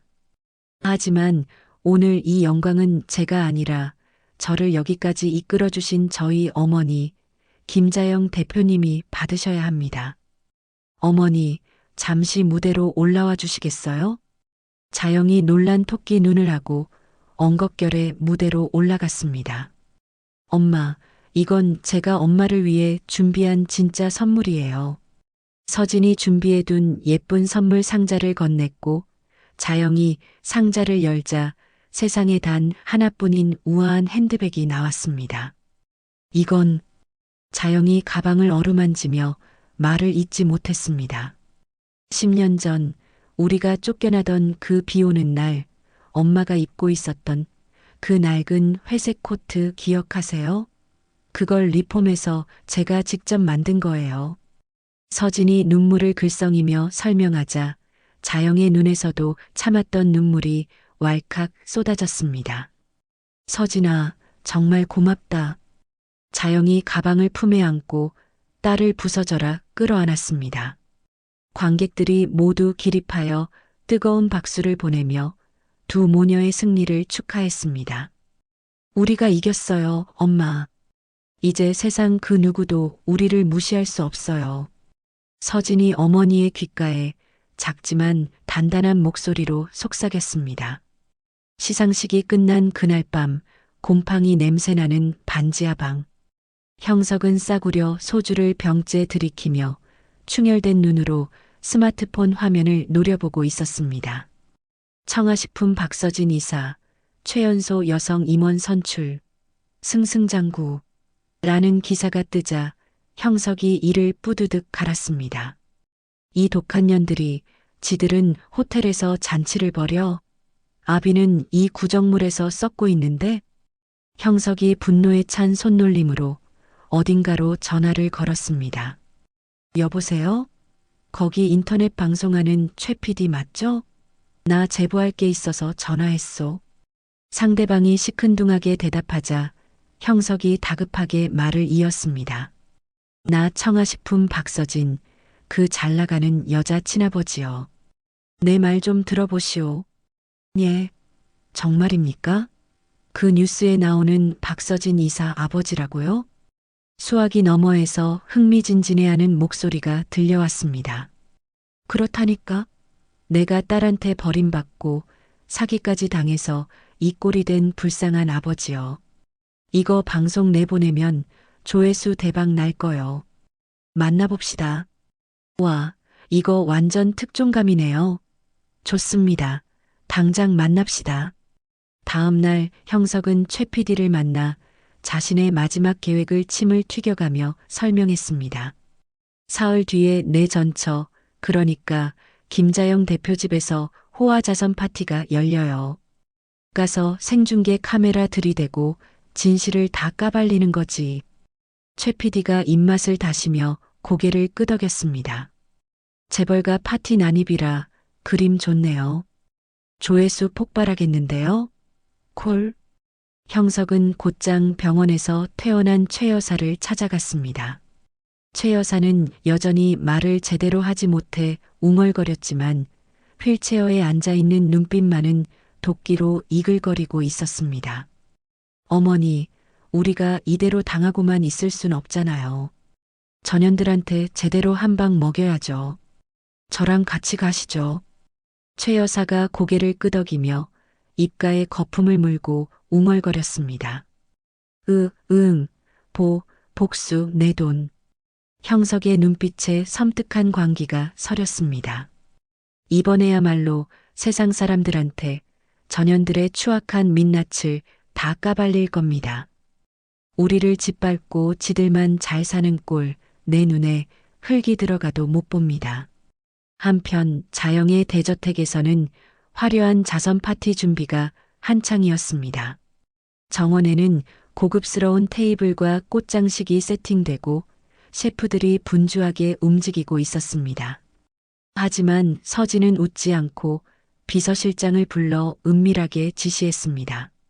오늘 보안 인력 평소보다 2배로 늘리세요. 아니, 3배로 배치하세요. 네, 전무님. 특별히 걱정도 기름을 발라 넘겼지만 거울 속에 비친 눈동자는 이미 이성을 잃은 괴물의 눈이었습니다. 자영아, 서진아, 기다려라. 이번엔 너희들이 내 발 앞에 무릎 꿇고 빌게 될 거야. 형석이 주먹을 불끈 쥐며 지옥에서 온 목소리로 중얼거렸습니다. 자선 파티 당일 오후 자영의 대저택 정원은 정재계 인사들과 유명 기업인들로 북적이며 화기애애한 분위기가 무르익고 있었습니다. 흉물스럽던 형석의 소나무가 뽑힌 자리에는 흙이 정갈하게 다져져 있었고 그 위로 고급스러운 흰색 테이블보가 바람에 살랑거렸습니다. 김 대표님, 정말 훌륭한 파티입니다. 초대해 주셔서 영광입니다. 한중견 기업 회장이 샴페인 잔을 들고 자영에게 다가와 정중하게 인사했습니다. 와주셔서 제가 더 감사합니다. 오늘 모금된 기부금은 전액 소외계층 아이들의 장학금으로 쓰일 예정입니다. 자영이 우아한 미소를 지으며 여유롭게 대답했습니다. 파티 분위기가 한창 무르익어갈 무렵 갑자기 정문 쪽에서 고막을 찢는 듯한 고함 소리가 평화를 깼습니다. 김자영, 박서진, 나와. 나 좀 만나자고. 보안 요원들의 재질을 뿌리치고 형석이 휠체어에 탄 최 여사를 거칠게 밀며 정원으로 들이닥쳤습니다. 그 옆에는 카메라를 든 젊은 인터넷 방송 진행자가 흥분한 표정으로 따라붙었습니다. 여러분, 지금부터 이 화려한 파티 뒤에 숨겨진 페륜 모녀의 추악한 실체를 낱낱이 공개합니다. 진행자가 카메라를 들이대며 생중계를 시작하자 파티장은 순식간에 찬물을 끼얹은 듯 조용해지며 술렁이기 시작했습니다. 이분이 바로 청아식품 박서진 이사의 친아버지입니다. 그리고 휠체어에 계신 분은 친할머니고요. 지금 병들고 가난해서 길바닥에 나앉게 생겼는데 딸이라는 작자는 부모를 모른 척하고 여기서 파티나 벌이고 있습니다. 최 여사가 휠체어에서 앙상한 손을 떨며 마이크를 잡았습니다. 2달간의 재활 치료로 말문은 트였지만 여전히 어눌한 목소리였습니다. 저 나쁜 년들이 늙은 시어미랑 지 아비를 버렸어요. 밥 한 끼도 안 주고. 최 여사가 도끼 서린 눈으로 자영과 서진을 노려보며 악을 썼습니다. 형석이 짐짓 눈물을 훔치며 손님들을 향해 호소했습니다. 여러분, 제발 제 말 좀 들어주십시오. 내 딸이 병든 아비와 치매 걸린 할머니를 헌신짝처럼 버렸습니다. 우리는 지금 곰팡이 핀 반지하에서 굶어 죽어가는데 딸은 이렇게 호화롭게 샴페인을 터뜨리고 있습니다. 이게 말이 됩니까? 파티장에 있던 손님들이 웅성거리며 휴대폰을 꺼내 촬영하기 시작했습니다. 세상에, 정말인가요? 어머, 박 이사님, 그런 사람 안 봤는데. 자영이 순간 당황하여 얼굴이 굳어졌지만 서진이 침착하게 앞으로 나서 마이크를 잡았습니다. 여러분, 잠시만 진정해 주시겠습니까? 오해가 있습니다. 제가 직접 설명드리겠습니다. 서진이 진행 요원에게 눈짓을 보내자 정원 중앙에 설치된 대형 스크린에 낡은 문서 한 장이 띄워졌습니다. 이것은 10년 전 제 아버지가 20살이던 저에게 강제로 지장을 찍게 한 각서입니다. 스크린에 부양 의무 포기 및 의절 각서라는 제목이 선명하게 나타났습니다. 아버지는 젊은 여자가 아들을 임신했다는 이유만으로 조강지처인 어머니와 저를 이 집에서 내쫓았습니다. 그리고 제게 이 각서에 도장을 찍으라고 협박했습니다. 안 찍으면 제 학비를 끊어버리겠다고요. 파티장에 있던 손님들 사이에서 헐, 세상에 하는 경악의 탄성이 터져 나왔습니다. 서진이 차분하게 다음 문서를 화면에 띄웠습니다. 그리고 이것은 아버지가 재혼하려던 그 여자가 도망가면서 남기고 간 메모입니다. 화면 가득 주미의 비웃음 섞인 메모가 클로즈업 되자 파티장은 충격의 도가니가 되었습니다. 아버지는 남의 뻐꾸기 새끼를 키우겠다고 친딸인 저를 버리셨습니다. 그리고 지난 10년 동안 그 아이와 여자에게 쓴 돈이 자그마치 이만큼입니다. 화면에 형석이 주미에게 가져다 바친 상세한 지출 내역과 카드 명세서가 줄줄이 나타났습니다. 서진이 흔들림 없는 눈빛으로 마이크를 잡고 또렷하게 말을 이었습니다. 이 사람은 10년 전 저와 어머니를 쓰레기 버리듯 버리고 의절했습니다. 그런데 자신의 핏줄이라고 철석같이 믿었던 아들이 남의 자식인 걸 알게 되자 이제 와서 돈이 필요하다며 뻔뻔하게 찾아온 겁니다. 손님들 사이에서 탄식과 비웃음이 본물 터지듯 쏟아져 나왔습니다. 말도 안 돼. 저게 사람이야? 어떻게 저런 짓을 하고 여길 찾아와? 생중계를 보던 시청자들의 실시간 댓글도 폭포수처럼 쏟아지며 화면 한 구석에 나타났습니다. 뻐꾸기 아빠 인증 키읔키읔. 남의 자식 키우려고 친딸 버린 천하의 바보. 인과응보다 쌤통이다. 박서진 이사님 불쌍해서 어떡해. 형석의 얼굴이 당근처럼 시뻘겋게 달아올랐습니다. 그건 사정이 있었어. 나도 속은 거라고. 나도 피해자야. 형석이 억울하다며 발을 구르고 변명했지만 싸늘하게 식은 분위기는 되돌릴 수 없었습니다. 최 여사가 휠체어에서 무언가 말하려 웅얼거렸습니다. 아니야, 내 아들은. 하지만 10년 전 며느리와 손녀를 빗자루로 때려 쫓아내던 서슬퍼런 위세는 온데간데 없고 초라한 노인네의 옹알이만 남았습니다. 서진이 눈시울을 붉히며 마지막 쐐기를 박았습니다. 저희 어머니는 이 집에서 쫓겨난 후 새벽 4시부터 식당에서 찬물에 손을 담그고 일하며 제 학비를 버셨습니다. 그 10년 동안 이분들은 저희에게 안부 전화 한 통 없었습니다. 그런데 이제 와서 부모 대접을 받으시겠다고요? 점잖던 한중년 신사가 참지 못하고 형석을 향해 소리쳤습니다. 이봐요. 당신이 그러고도 아버지요? 부끄럽지도 않소? 친딸 버리고 남의 자식 키운 주제에 어디 와서 행패야. 당장 나가시오. 여기저기서 비난과 야유가 빗발쳤습니다.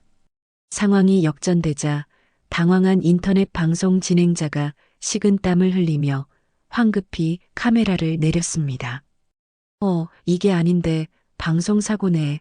여러분 죄송합니다. 오늘 방송 여기까지 하겠습니다. 진행자가 장비를 챙겨 도망치듯 인파 속으로 사라졌습니다. 대기하고 있던 건장한 보안 요원들이 다가와 정중하지만 단호하게 형석의 앞을 막아섰습니다. 손님, 업무 방해로 신고하기 전에 조용히 나가주십시오. 형석이 휠체어를 붙잡고 발버둥 쳤습니다. 안 돼. 못 나가.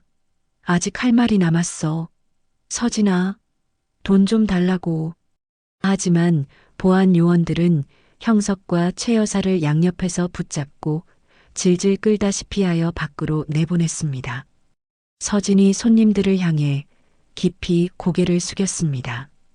여러분, 즐거운 파티에 소란을 일으켜 진심으로 죄송합니다.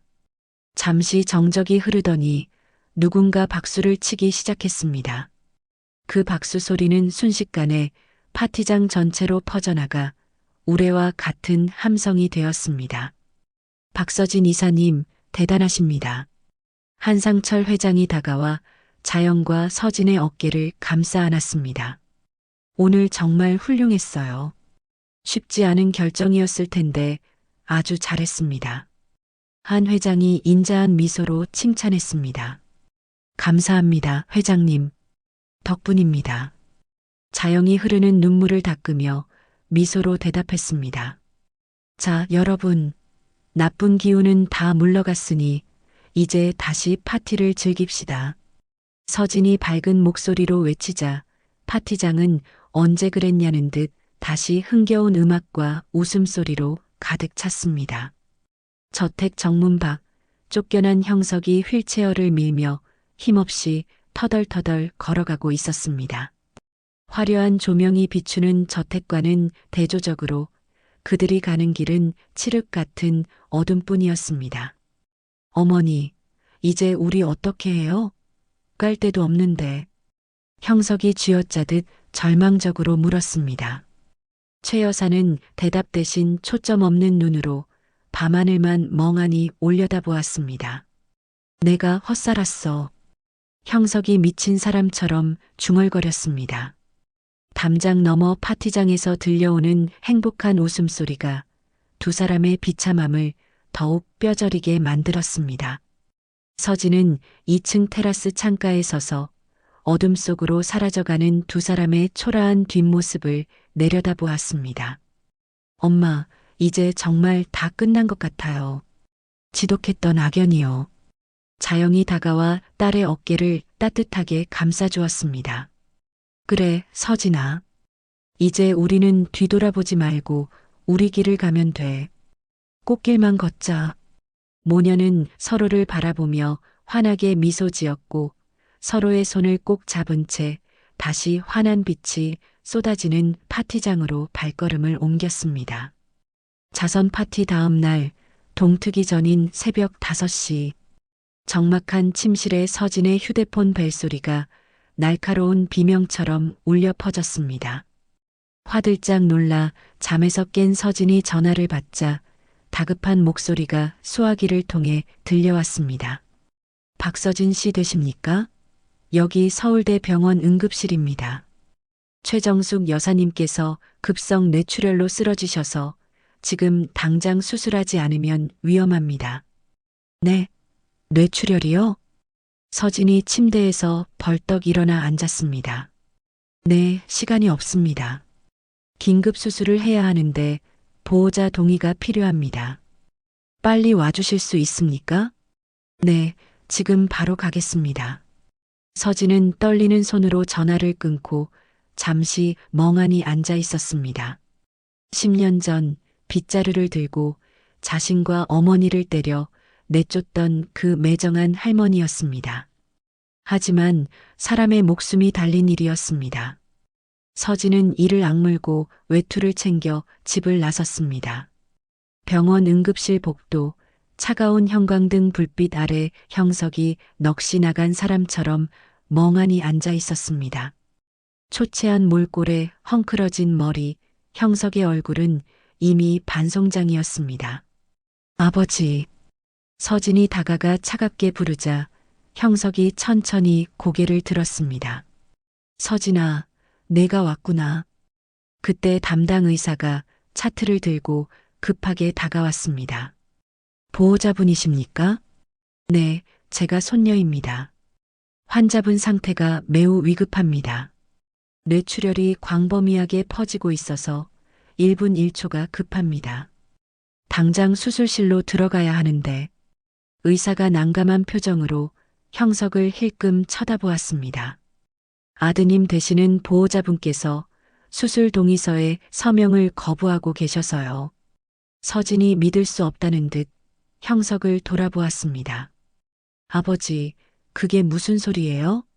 할머니가 죽어가는데 서명을 안 한다니요?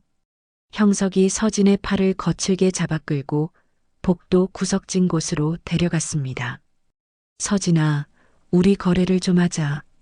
거래라니요? 서진이 기가 막혀 아버지를 쳐다보았습니다. 수술비 전액 내가 내고 내 앞으로 생활비 딱 10억만 넣어줘. 그럼 동의서에 사인할게. 형석이 악마의 눈빛으로 뻔뻔하게 말했습니다. 뭐라고요? 지금 할머니 목숨을 가지고 돈 흥정을 하자는 거예요? 할머니 죽는 꼴 보기 싫으면 돈 가져오라고. 10억이면 되잖아. 너한테는 껌값 아니야? 서진은 온몸에 소름이 돋아 경악했습니다. 친어머니의 목숨을 담보로 돈을 뜯어내려는 저 인간이 과연 자신의 아버지가 맞는지 의심스러웠습니다. 아버지 정말 인간이 맞아요? 어떻게 자기 어머니 목숨을 가지고 이럴 수가 있어요? 나도 살아야 할 거 아니야. 너희가 우리를 빈털터리로 만들었잖아. 벼룩도 낯짝이 있다는데 내가 오죽하면 이러겠냐? 형석이 도리어 큰 소리를 치며 윽박질렀습니다. 어머니가 이대로 죽으면 너도 평생 죄책감에 시달릴 거야. 그러니까 잔말 말고 돈 내놔. 서진은 구역질이 나는 속을 부여잡고 병원 밖으로 뛰쳐나와 자영에게 전화를 걸었습니다.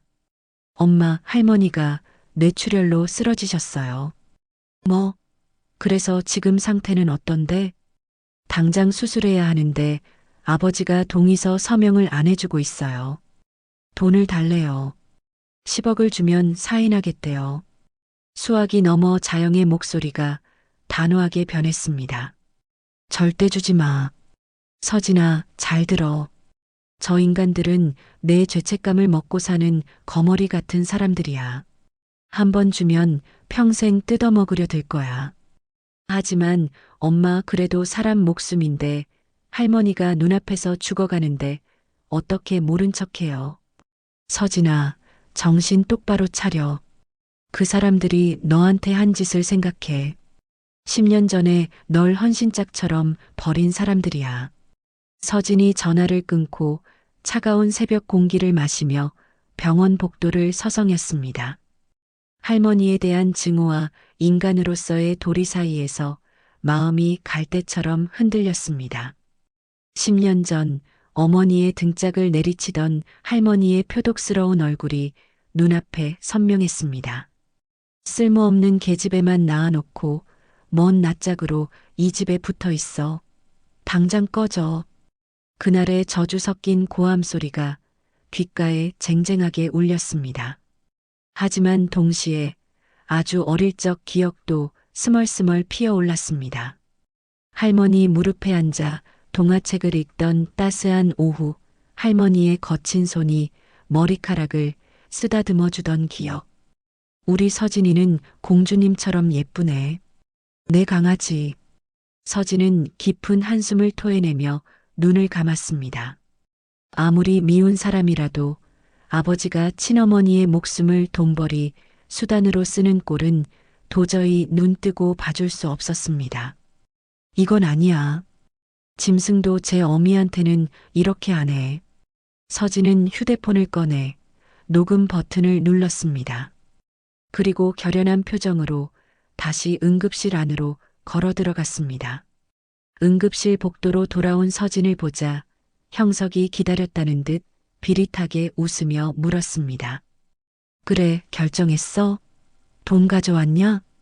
서진은 대답 대신 형석의 코앞에 딱 섰습니다.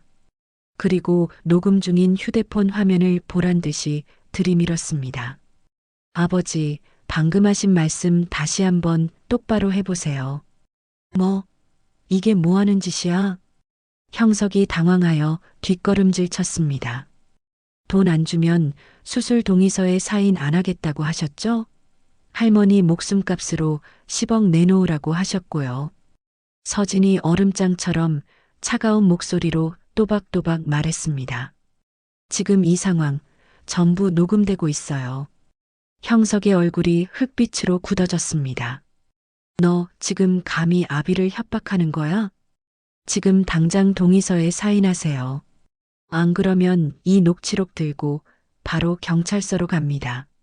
서진이 한치에 물러서지 않고 단호하게 쏘아붙였습니다. 존속 유기치사 미수 그리고 공갈 협박으로 고소할 겁니다. 감방에서 썩고 싶지 않으면 사인하세요. 형석이 얼굴이 불그락푸르락해져서 벌떡 일어났습니다. 뭐, 내가 아비를 고소해? 천하의 페류나가 따로 없구나. 10년 전에 날 버리고 의절각서 쓰게 했을 때 이미 부녀관계는 끝났어요. 서진이 흔들림 없는 눈빛으로 아버지를 압도했습니다. 그때 각서 쓰게 한 사람이 무슨 아버지예요? 남이라면서요? 남이 된 주제에 어디서 돈을 요구해요? 형석이 주먹을 부들부들 떨며 치켜들었지만 서진은 눈 하나 깜짝하지 않았습니다. 선택하세요. 지금 당장 사인하고 할머니 살리든지 아니면 살인자가 되어 감옥에 가든지. 바로 그때 간호사가 동의서와 펜을 들고 다급하게 뛰어왔습니다. 보호자님, 더 이상 지체할 시간 없습니다. 환자분 쇼크 오기 직전이에요. 빨리 결정하세요. 형석의 손이 사시나무 떨듯 떨렸습니다. 서진의 서슬 퍼런 눈빛과 간호사의 재촉 사이에서 형석은 벼랑 끝에 몰린 쥐꼬리 되었습니다. 제발 서진아, 아빠 좀 봐줘라. 5초 드립니다. 하나, 둘. 서진이 냉정하게 카운트다운을 시작했습니다. 셋, 넷. 알았어. 알았다고. 사인하면 될 거 아니야. 형석이 신경질적으로 펜을 낚아채더니 떨리는 손으로 동의서에 지렁이 같은 서명을 갈겨 썼습니다. 간호사가 낚아채듯 동의서를 가져갔고 최 여사의 침대가 수술실로 급하게 빨려 들어갔습니다. 서진은 수술실 문이 닫히는 것을 확인하고는 형석을 쳐다보지도 않고 대기실 의자에 앉았습니다. 복도에 덩그러니 남겨진 형석은 쾅 하고 벽에 이마를 박았습니다. 으악, 빌어먹을. 두 주먹으로 벽을 쾅쾅 내리치며 분을 사기지 못해 씩씩거렸습니다. 내가 어쩌다 이 꼴이 됐어. 딸년한테 협박이나 당하고 내 팔자야. 형석이 바닥에 털썩 주저앉아 어린애처럼 엉엉 울기 시작했습니다. 6시간의 피 말리는 수술이 끝났습니다. 수술복 차림의 담당 의사가 지친 기색으로 대기실로 나왔습니다. 수술은 성공적으로 마쳤습니다. 고비는 넘겼습니다. 서진이 그제야 긴장을 풀고 깊은 안도의 한숨을 내쉬었습니다. 다만 출혈량이 많아 후유증으로 편마비가 올 가능성이 큽니다. 왼쪽 팔다리를 제대로 못 쓰실 수도 있습니다. 네, 살려주셔서 감사합니다. 서진이 묵묵히 고개를 숙였습니다. 의식은 언제쯤 돌아올까요? 마취가 풀리면 빠르면 내일, 늦어도 이틀 안에는 깨어나실 겁니다. 의사가 돌아가고 서진은 중환자실 유리창 너머로 할머니를 바라보았습니다. 온몸에 튜브를 꽂고 산소호흡기에 의지해 누워있는 최 여사는 너무나 작고 초라해 보였습니다. 할머니, 서진이 차가운 유리창에 손바닥을 대고 나직이 불렀습니다. 왜 우리가 이렇게 됐을까요? 10년 전에는 상상도 못했는데. 형석이 멀리서 기둥 뒤에 숨어 그 모습을 훔쳐보고 있었지만 감히 딸에게 다가가지 못했습니다. 유리창 하나를 사이에 두고 딸과 어머니 그리고 아버지 사이에는 이제 영원히 건널 수 없는 깊고 어두운 강이 흐르고 있었습니다. 수술 후 사흘째 되는 날 오후 중환자실의 기계음 소리에서 벗어나 일반 병실로 옮겨진 최 여사는 창백한 얼굴로 천장만 바라보고 있었습니다. 왼쪽 팔다리는 마비가 와 묵직한 나무 토막처럼 느껴졌고 앙상한 팔에는 투명한 링거줄만이 생명선처럼 연결되어 있었습니다. 서진은 병실 문 앞에서 깊은 숨을 내쉬며 망설이다 결심한 듯 문을 열고 천천히 들어갔습니다. 할머니. 서진이 감정을 억누른 채 조용히 불렀습니다. 최 여사가 힘겹게 고개를 돌려 서진을 바라보았습니다. 흐릿하던 눈동자에 손녀의 모습이 맺히자 말라비틀어진 입술 사이로 떨리는 목소리가 새어나왔습니다. 서진아 왔냐?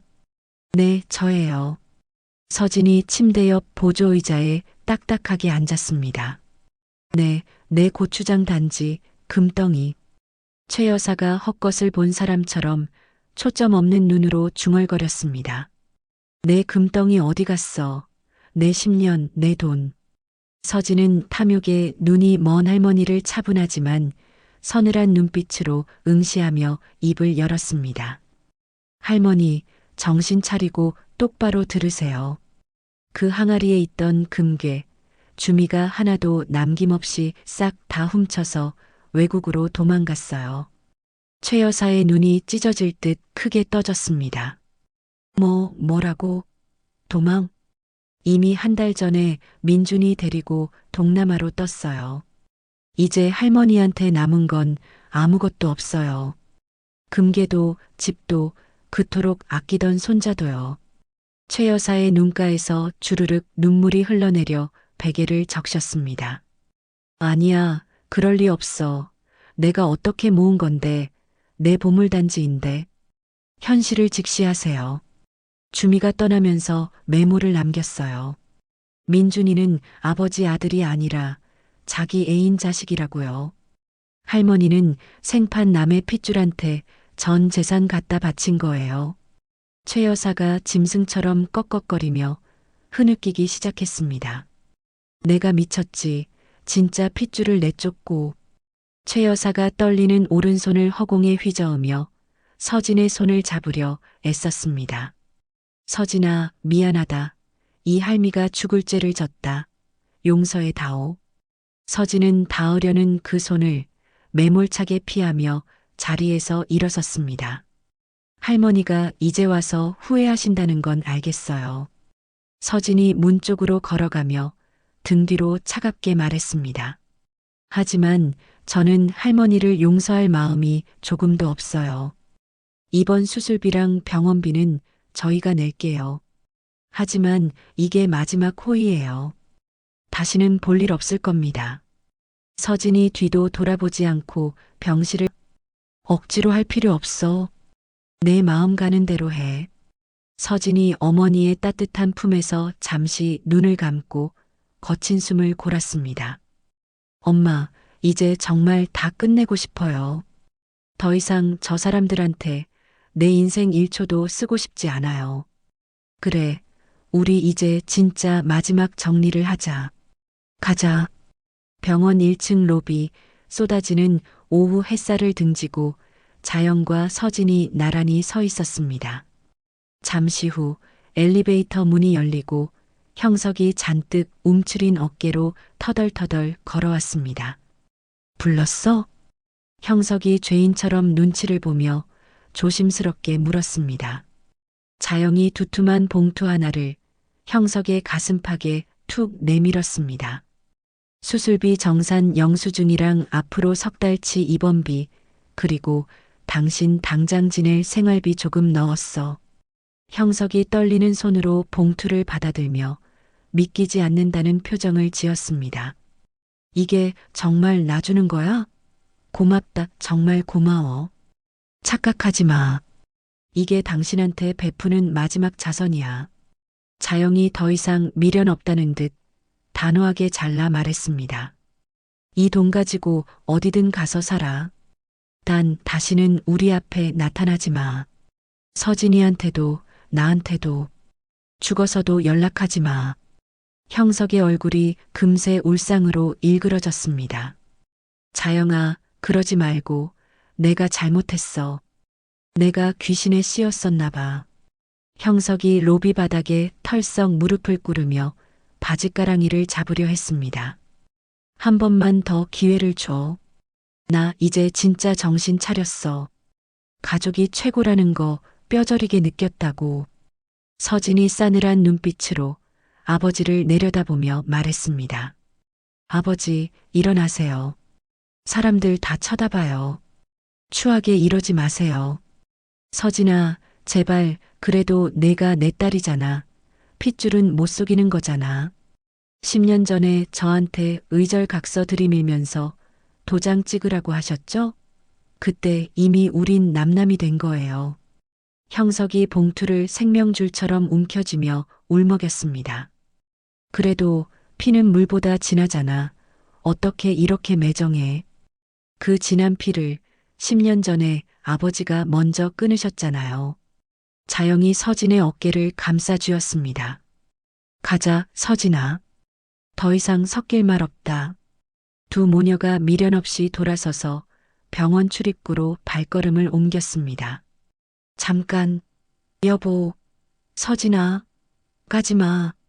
형석이 애타게 소리쳤지만 그들은 한 번도 뒤돌아보지 않았습니다. 자동문이 스르르 열리고 눈부신 햇살이 쏟아져 들어오자 자영과 서진은 그 빛 속으로 당당하게 걸어 나갔습니다. 형석은 텅 빈 로비에 홀로 남겨져 닫히는 자동문 너머로 멀어져가는 두 사람의 뒷모습을 망연자실하게 바라보았습니다. 미안해. 내가 잘못했어. 정말 미안해. 형석이 허공에 대고 중얼거렸지만 그 뒤늦은 사과는 차가운 병원 바닥에 힘없이 흩어질 뿐이었습니다. 병원 밖으로 나온 자영과 서진은 상쾌한 공기를 깊이 들이마시며 주차장으로 향했습니다. 엄마, 정말 후회 안 해요? 서진이 차 문을 열며 물었습니다. 뭘? 그래도 20년을 넘게 부부로 살았잖아요. 마지막 모습이 너무 초라해서 마음 약해지지 않았어요? 자영이 운전석에 앉아 딸을 바라보며 환하게 미소 지었습니다. 서진아, 엄마는 지난 10년 동안 그 사람을 단 한 번도 그리워한 적이 없어. 오히려 너랑 둘이서 지지고 볶으며 살았던 그 시간이 훨씬 더 행복했어. 정말요? 그럼 우리가 얼마나 치열하고 멋지게 살았니? 보란 듯이 회사도 세우고 이렇게 성공도 했잖아. 난 그거면 충분해. 서진이 어머니의 팔짱을 끼며 머리를 기대었습니다. 맞아요. 엄마, 우리 이제 진짜 우리 인생을 살아요. 더 이상 칙칙한 과거에 발목 잡히지 말고. 경쾌한 엔진 소리와 함께 자영의 차가 병원을 빠져나와 넓은 도로 위를 시원하게 달리기 시작했습니다. 한편 병실 창문가에 휠체어를 타고 앉아있던 최 여사가 그 모습을 내려다보고 있었습니다. 마비되어 축 늘어진 왼손은 움직이지 않았지만 앙상한 오른손으로 창문을 짚으며 힘없이 중얼거렸습니다. 다들 떠나는구나. 그때 간호사가 카트를 밀고 들어왔습니다. 할머니, 식사하시고 약 드실 시간이에요. 난 이제 혼자구나. 철저하게 혼자야. 최 여사가 눈을 감자 깊게 패인 주름골을 타고 회안의 눈물이 주르륵 흘러내렸습니다. 병원 로비. 형석은 여전히 그 자리에 못 박힌 듯 서 있었습니다. 떨리는 손으로 봉투를 열어 내용물을 확인했습니다. 병원비 영수증과 함께 당분간 여간방이라도 잡을 수 있을 정도의 현금이 들어 있었습니다. 이게 내 인생의 마지막이라고? 고작 이걸로? 형석이 봉투를 구겨 주머니에 쑤셔넣고 비틀거리며 회전문을 밀고 나왔습니다. 거리에는 수많은 사람들이 바쁘게 오가고 도시는 활기로 넘쳐나고 있었습니다. 모두가 돌아갈 집이 있고 기다리는 가족이 있어 보였지만 오직 형석만이 갈 곳을 잃은 채 덩그러니 서 있었습니다. 이제 어디로 가야 하나, 어떻게 살아야 하나. 형석이 정처 없이 인파 속으로 터덜터덜 걸어 들어갔습니다. 한때는 대저택의 주인이자 남부럽지 않은 가장이었던 그는 이제 이름 없는 노숙자나 다름없는 뒷모습만을 남긴 채 도시의 소음 속으로 사라져갔습니다. 1년 후 살을 애는 듯한 칼바람이 부는 서울 외곽의 무료 급식소 앞에는 배고픈 영혼들이 긴 줄을 늘어서 있었습니다. 찬바람에 몸을 움츠린 사람들 틈바구니 그 줄의 맨 끝자락에 노숙자와 다를 바 없는 남루한 차림의 형석이 서 있었습니다. 머리카락은 서리가 내린 듯 하얗게 샜고 볼은 해골처럼 푹 꺼져 있었습니다. 한때 대저택을 호령하던 주인의 모습은 눈을 씻고 찾아봐도 없었습니다. 다음 분 식판 받으세요. 자원봉사자가 기계적으로 부르자 형석이 구부정한 허리로 앞으로 나갔습니다. 플라스틱 쟁반에 김이 모락모락 나는 밥과 묽은 국, 김치 몇 조각이 담겼습니다. 감사합니다. 잘 먹겠습니다. 형석이 기어들어가는 목소리로 인사하고 구석진 자리를 찾아 쭈그리고 앉았습니다. 허겁지겁 숟가락으로 국을 떠먹다가 무심코 고개를 들자 맞은편 벽에 붙은 낡은 포스터가 눈에 들어왔습니다. 어느 가족의 단란한 식사 장면이 담긴 공익광고 포스터였습니다. 아버지와 어머니 그리고 딸이 세상 부러울 것 없이 환하게 웃고 있는 모습에 형석의 숟가락질이 뚝 멈췄습니다. 한참을 그 사진을 멍하니 응시하던 형석의 퀭한 눈시울이 붉게 달아올랐습니다. 나도 저럴 때가 있었는데 저게 내 모습이었는데.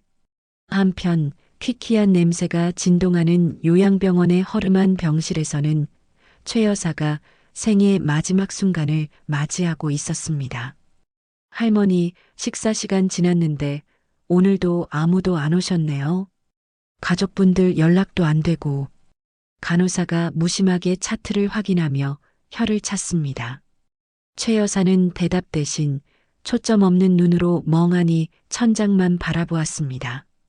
마비된 왼쪽 몸은 이미 썩은 나무처럼 굳어버렸고 앙상하게 마른 오른손만 허공을 허우적거렸습니다. 금, 덩이, 내 항아리. 최 여사가 마지막 숨을 몰아쉬며 갈라지는 목소리로 중얼거렸습니다. 그리고 스르르 눈꺼풀이 감기며 고개가 힘없이 옆으로 떨구어졌습니다. 다음 날 보호자가 나타나지 않은 최 여사의 시신은 무용고자 장례 절차에 따라 쓸쓸하게 처리되었습니다. 한 줌의 재로 변한 유골은 납골당 가장 구석진 곳, 이름표 하나 덩그러니 붙은 작은 함에 갇혀 영원한 안식에 들어갔습니다. 며칠 후 형석은 습하고 어두운 지하도 구석에서 신문지를 덮고 누워 주머니를 뒤적거렸습니다. 동전 몇 개를 찾던 손끝에 꼬깃꼬깃하게 구겨진 사진 한 장이 걸려 나왔습니다. 1년 전 이삿짐을 정리할 때 몰래 챙겼던 바로 그 가족 사진이었습니다.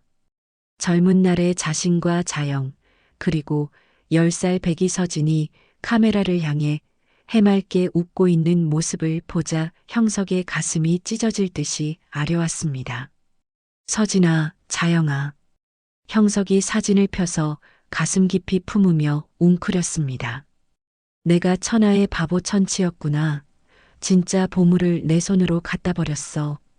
뼛속까지 사무치는 후회가 밀려왔지만 이미 엎질러진 물이었고 떠나간 버스였습니다.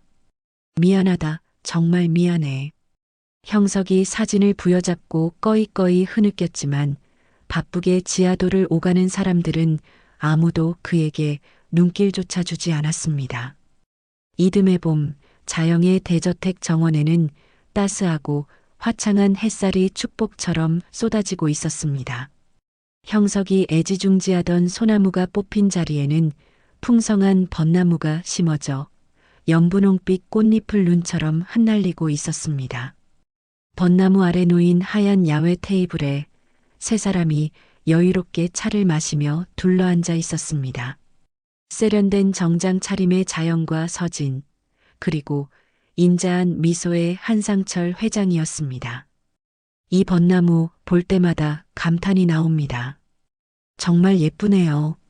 한 회장이 흩날리는 꽃잎을 올려다보며 감탄했습니다. 작년에 서진이가 심었는데 이렇게 잘 자라줘서 저도 고마워요. 자영이 찻잔을 내려놓으며 환하게 미소 지었습니다. 테이블 위에는 잉크 냄새가 채 가시지 않은 조간신문이 펼쳐져 있었습니다. 청아식품 해외 수출 1억 달러 달성, K 푸드의 새로운 신화라는 굵직한 헤드라인이 일면을 장식하고 있었습니다. 정말 대단합니다. 불과 몇 년 만에 이런 기적 같은 성과를 내다니 제가 다 자랑스럽습니다. 이게 다 회장님께서 물심양면으로 도와주신 덕분입니다. 서진이 고개를 숙이며 겸손하게 감사를 표했습니다. 아니에요. 이건 순전히 두 모녀가 피땀 흘려 일궈낸 결실이죠. 저는 숟가락만 얹었습니다. 서진이 어머니를 바라보며 뿌듯한 표정으로 말했습니다. 엄마, 우리 지난 1년 정말 치열하게 잘 살았다. 그렇죠? 자영이 딸의 손을 따뜻하게 감싸주었습니다. 아니야, 서진아. 끝이 아니라 이제부터가 진짜 시작이야. 우리 앞으로 더 보란 듯이 멋지게 살아보자. 네, 엄마. 자신 있어요. 한 회장이 서로를 챙기는 두 모녀를 흐뭇한 눈빛으로 바라보았습니다. 보기 좋습니다. 이런 게 진짜 가족이고 진짜 행복이죠. 바로 그때 집사가 카메라를 들고 웃으며 다가왔습니다. 사장님, 날씨도 좋은데 기념사진 한 장 찍으시죠. 어머, 그럴까요? 회장님도 같이 찍으시죠. 세 사람이 벚나무 아래 어깨를 나란히 하고 카메라를 향해 환하게 웃었습니다. 자, 찍습니다. 하나, 둘, 셋. 찰칵. 셔터가 눌리는 찰나 봄바람이 살랑 불어와 벚꽃잎이 꽃빛처럼 우수수 쏟아져 내렸습니다. 분홍빛 꽃잎이 세 사람의 머리 위로 축복처럼 내려앉았습니다. 와, 꽃비다. 너무 예뻐요. 서진이 아이처럼 좋아하며 탄성을 질렀습니다. 사진 정말 작품으로 나왔겠는데요? 자영도 소녀처럼 웃으며 즐거워했습니다. 며칠 후 그 사진은 고급스러운 액자에 담겨 저택 거실 가장 잘 보이는 곳에 걸렸습니다. 어두운 과거는 사라지고 새로운 가족의 희망찬 미래가 담긴 사진이었습니다. 정원에서는 세 사람의 웃음소리가 끊이지 않고 울려 퍼졌습니다. 서진아, 다음 달 유럽 출장 일정 잡혔어. 이번엔 프랑스 쪽 거래처 뚫어보자. 좋아요, 엄마. 이번에는 지난번보다 2배 더 큰 계약 따내야죠. 두 분 열정이 정말 대단하십니다. 저도 힘 닿는 데까지 뒤에서 밀어드리리다. 화면이 천천히 멀어지며 줌 아우트. 평화롭고 아름다운 저택의 정원 전체가 한눈에 들어왔습니다. 만개한 벚꽃나무 아래서 행복을 만끽하는 세 사람의 모습이 한 폭의 수채화처럼 아름다웠습니다. 혹독한 겨울을 견뎌낸 나무만이 가장 아름다운 꽃을 피우듯 버림받았던 모녀는 스스로의 힘으로 일어서 세상에서 가장 빛나는 별이 되었습니다. 진정한 복수는 그들보다 더 보란 듯이 행복하게 사는 것이었습니다. 오늘 들려드린 이야기는 가족이라는 이름으로 서로에게 상처를 주고받았던 사람들의 이야기였습니다. 형석은 아들에 대한 욕심으로 진짜 가족을 버렸고 결국 모든 것을 잃었습니다. 최 여사는 손자에 대한 집착과 금전에 대한 욕심으로 며느리와 손녀를 내쫓았지만 마지막에는 홀로 쓸쓸한 죽음을 맞이했습니다. 반면 자영과 서진은 버림받은 아픔을 딛고 일어섰습니다. 새벽 찜질방에서 시작해 식당 설거지를 거쳐 대기업 대표가 되기까지 그들은 서로를 의지하며 진정한 가족의 의미를 보여주었습니다. 이 이야기가 우리에게 전하는 메시지는 분명합니다. 혈연이 곧 가족은 아니라는 것, 그리고 진정한 가족은 서로를 아끼고 함께 성장하는 사람들이라는 것입니다. 욕심과 차별, 편견으로 가족을 대하면 결국 혼자 남게 됩니다. 하지만 사랑과 신뢰로 맺어진 관계는 어떤 시련도 이겨낼 수 있습니다. 여러분의 가족은 어떤 모습인가요? 오늘 이 이야기를 들으시고 가족의 소중함을 다시 한번 생각해 보시길 바랍니다. 이야기를 끝까지 들어주신 분이 계시다면 잘 들었다고 댓글 하나만 남겨주세요. 감사합니다.